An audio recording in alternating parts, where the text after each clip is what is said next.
tawagin. Nagtsatsaga, nagsusumikap para mairaos ang ating pamilya. Kung hindi po tayo magtsatsaga o magtitiyaga, wala pong mangyayari sa atin.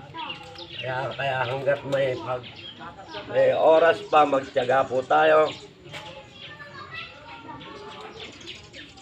Magtanim ng magtanim.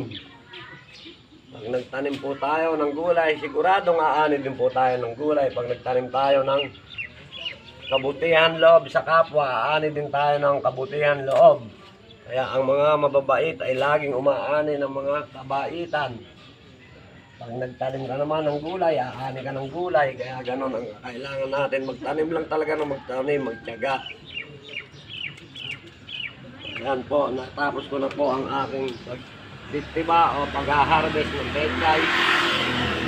Babalik ko na po naman doon to sa ating at ito pa po ang aking mga ibang gulay. Meron po tayo diyang barawbaw o munggo kung tawagin. Kahit paano makakaraos ang pamilya pagka talagang may tiyaga o may nilaga kung sabihin, kung kasabihin.